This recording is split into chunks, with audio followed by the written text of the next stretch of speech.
Madeleine Albright, qui est née à Prague et a immigré à 11 ans aux États-Unis, a réussi à s'imposer à Washington à une époque où il était encore très compliqué pour les femmes d'avoir accès aux arcanes du pouvoir. Ça a été notamment une figure centrale de l'administration de l'ancien président Bill Clinton. Elle a tout d'abord été ambassadrice américaine à l'ONU et en 1996, Bill Clinton l'a nommée secrétaire d'État. Ça a été la première femme américaine à avoir donc accès à ce poste. Elle qui se définissait comme une idéaliste pragmatique a rapidement imprimé sa marque, notamment en poussant l'Alliance Atlantique à intervenir militairement au Kosovo. Elle a aussi fait pression à l'époque pour l'expansion de l'OTAN vers l'Est. Elle a été très critiquée par certains pour son soutien aux sanctions contre l'Irak dans les années 90, des sanctions qui ont eu des conséquences terribles, notamment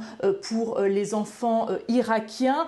Albright considérait les États-Unis comme une nation indispensable lorsqu'il s'agissait, disait-elle, d'utiliser la diplomatie appuyée par l'usage de la force pour défendre les valeurs démocratiques dans le monde. Alors elle a reçu en 2012 la médaille de la liberté des mains du président Barack Obama. C'est la médaille la plus haute distinction aux États-Unis.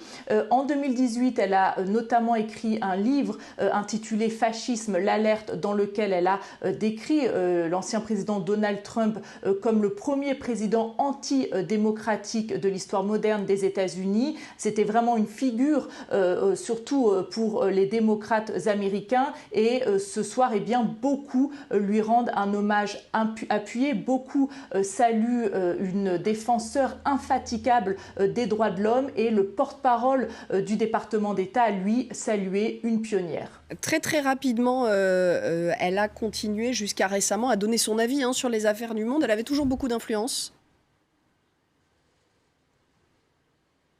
Oui, Madeleine Albright qui a notamment écrit une colonne dans le New York Times le 23 février dernier, à la veille donc de l'invasion de la Russie en Ukraine. L'ancienne secrétaire d'État a écrit que si Poutine envahissait l'Ukraine, eh bien, je cite, ce serait une erreur historique. Elle a notamment écrit: au lieu d'ouvrir la voie à la grandeur de la Russie, envahir l'Ukraine assurerait l'infamie de M. Poutine en laissant son pays diplomatiquement isolé, économiquement paralysé.